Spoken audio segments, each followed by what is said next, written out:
Poshakoviy instrument sotuvda nima qilinadi? Inson bitib ko'rganini sizdan sotib olmaydi. Noyob savdo taklif. Ulardan nima bilan ajralib turasiz? Katta sotuvlarga olib keladigan narsa bu triggerlar. Sizda harakat yo'q. Assalomu alaykum. Biz sizlar bilan shaxsiy brendni yakunlab va nihoyat sotuvga kelyapmiz. Sotuv mavzusi uzoq davom etadi. Chunki bu sold out, sotuvni oshirish kurslari. Sotuv mavzusiga o'tishimizdan avval men sizlar bilan bugun kichkinagina dars o'tib bermoqchiman. Sotuv paradoksi. Men ko'p dars o'tganimda aksariyat blogerlar, biznes egalari men bilardim bularni deyshadi.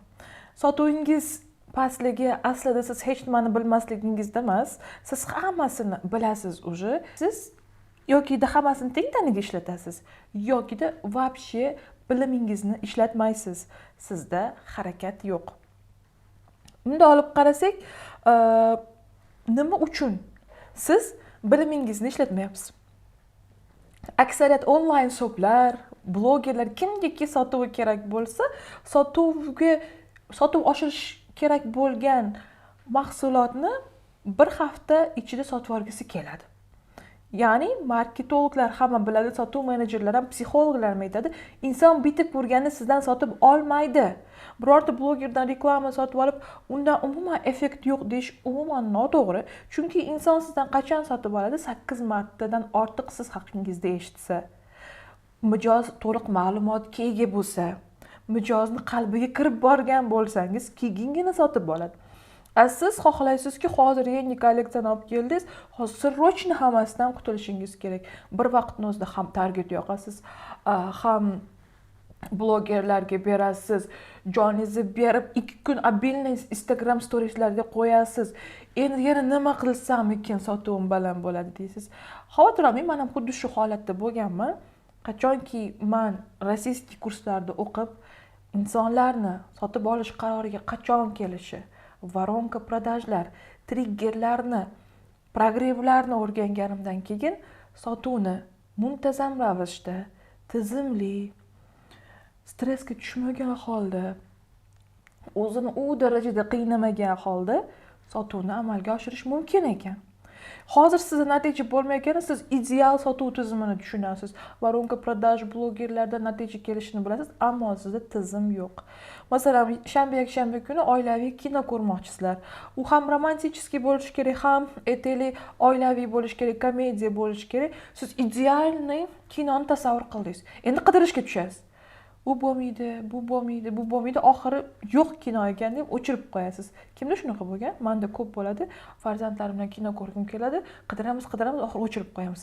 Eng ideal variant bizda yangi yildan avval bilamiz, uyda yolg'izini ko'ramiz, o'shani oxirigacha ko'rib qo'yishimiz mumkin. Boshqa shanba kunlari o'g'lim Fayzullo bilan qidiramiz, ideal kinoni topa olmaymiz, o'chirib qo'yamiz.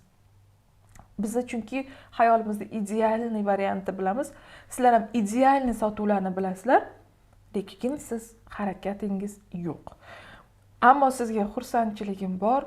Yana 10 ta dars mobaynida sotuvni oshirish, tizimli, joningizni jabborga bermasdan qiynalmay sotishni aynan sold out kursda o'rganasizlar.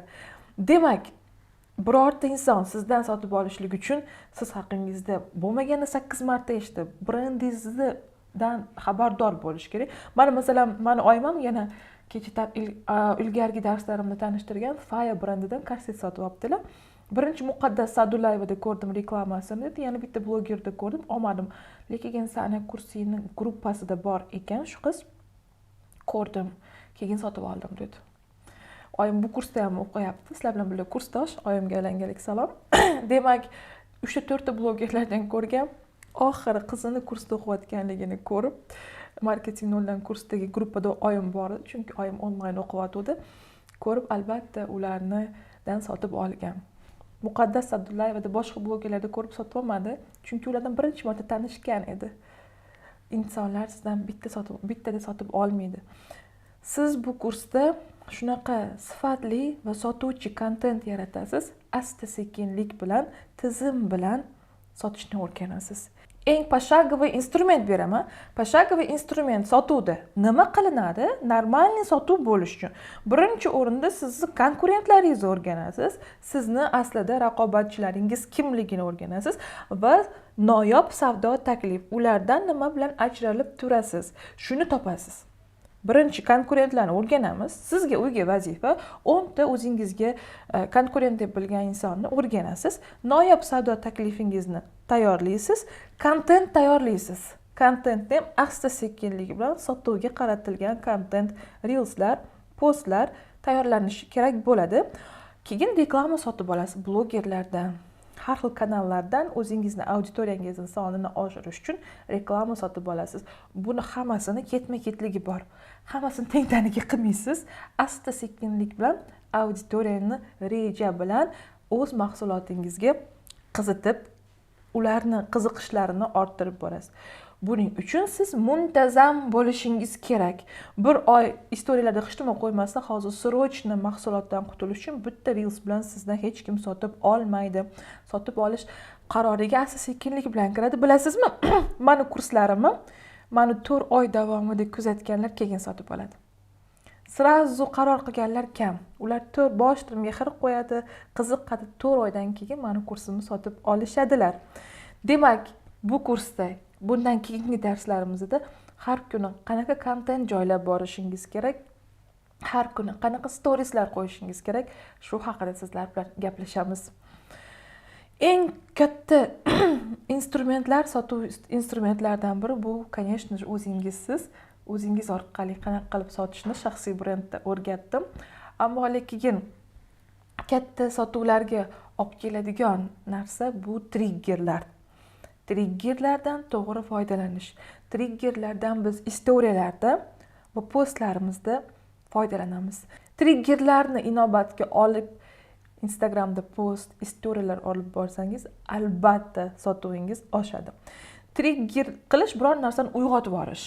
Ingliz tilidan birorta narsani bee'tibor qolmaydigan, har bitta insonni e'tiborini, emotsiyasini va ongida muhrlanib qoladigan narsa.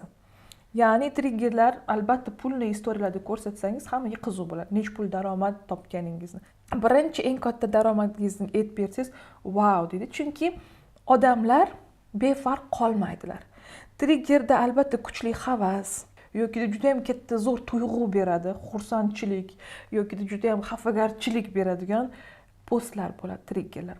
U yo'l bilan triggerni qilib biz insonlarni qalbiga va ongiga kirib boramiz. Savdoni oshirishda albatta triggerlardan foydalaniladi, chunki triggerlar emotsiya beradi. Emotsiya bor joyda hamisha sotuv bor. Bizni sotuv menejerlarini yoki biznesdagi insonlarni istoriyalarda va postlarda qandoq qilib auditoriyani triggerit qilamiz degan savol beramiz o'zimizga. Biz triggerlar orqali insonlarning hissiyotlarini uyg'otamiz. Demak, har xil triggerlar bor bizda. Hozir men sizlar bilan bitta tushuntirib beraman. Birinchi o'rinda ishonch hosil qiladigan trigger. Ya'ni siz kimlar sizni tanlaganligini sharhlar orqali triggerit qilishingiz mumkin. Qancha ko'p odam sizni mahsulotingizga sharh yozgan bo'lsa, bu trigger ishonch triggeri deyiladi. Omma ham sizga ishonishni boshlaydi. Endi ikkinchi trigger, men senga yordam beraman, sen menga yordam berasan. Masalan, infobiznesda birortasi kurs sotmoqchi bo'lsa yoki kosmetologlar o'zlariga odam chaqirmoqchi bo'lsa, konsultatsiyani bepul qilib qo'yish mumkin. Agarda kurs sotmoqchi bo'lsa, birinchi checklist har bitta obunachi bo'lgan insonga, yangi obunachilarga men checklist beraman. Blogerlardan to'g'ri reklama sotib olish strategiyalarini bepul checklist beraman deysiz. Insonlar sizdan biror narsani bepul olgandan keyin sizga albatta biror narsa sotib olish majburdek his qilishadi. Buni o'zbeklarimiz bozorlarda ham ko'rasiz. Mevani yedirib ko'rgandan keyin albatta sotib olgingiz keladi. Sotib olishga majburdek his qilasiz. Qurtni ham yeb ko'rganingizdan keyin albatta sotib olgingiz keladi. Bu marketing hamma joyda ishlaydi. Hattoki kurslarda ham kosmetologda konsultatsiyasi bepul deb aytsangiz, обязательно konsultatsiyadan keyin sizda bo'lmaganda chekka qildirib ketish ehtimoli baland bo'ladi. Endi bu ikkinchisi ijtimoiy dalil. Kimlar sizni tanlaydi? Qanday klientlaringiz bor? Ijtimoiy dalil ham sizga katta trigger bo'ladi.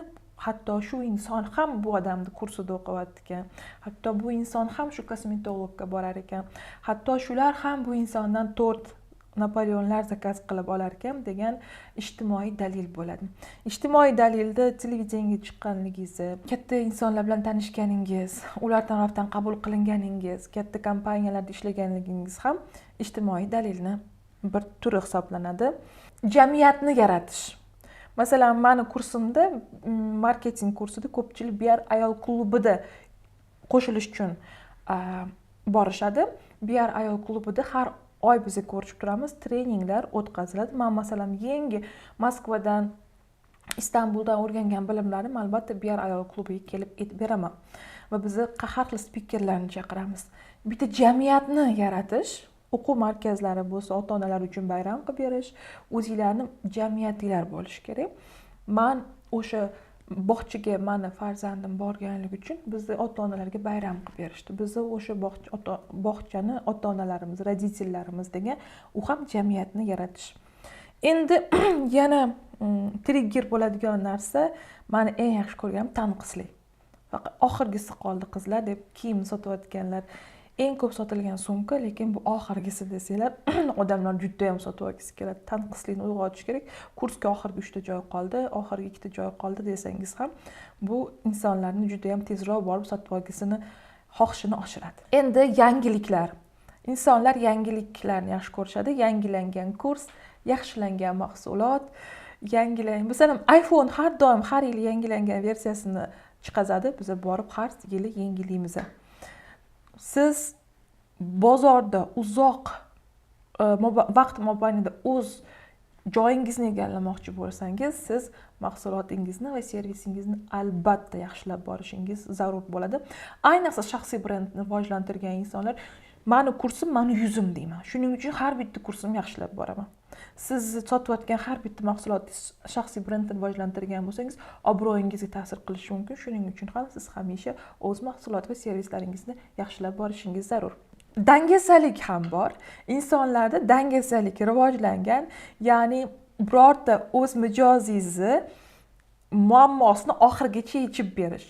Masalan, ko'p uylarni sotayotganda pod ключ topshirishadi, chunki remontini qil, borib sanuzillarini qara, u juda ham katta ish. Pod ключ berganlarni insonlar yoqtiradi.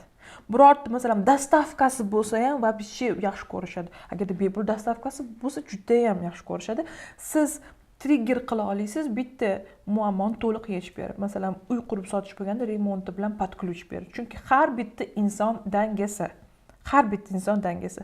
Sizlar ham dangasaliginglarni bilib turib, menda zo'r aktiv kuratorlar bor. Har bitta savolinglarga, uyga vazifalarga javob berishadi. Aktiv bo'linglar. Xo'p. Triggerlar har xil ma'noda bo'lishi mumkin. Siz shaxsiy brendni rivojlantirayotgan bo'lsangiz, insonlarni nima triggeringiz qiladi o'zi? Qay biznes bilan pul topayotganingiz, kim bilan yashayotganingiz, shaxsiy hayoti juda ham qiziq insonlarga, qay usul bilan pul topayotganingiz va sog'lom bo'lish. Agarda insonlarni triggeringiz qilmoqchi bo'lsangiz, o'zingizni qanday qilib sog'lom olib yurasiz, kim bilan yashaysiz, oilangizda kimlar bor va qaysi yo'l bilan nima orqali pul topyapsiz. 3 ta yo'nalish insonlarni triggeringiz qiladi.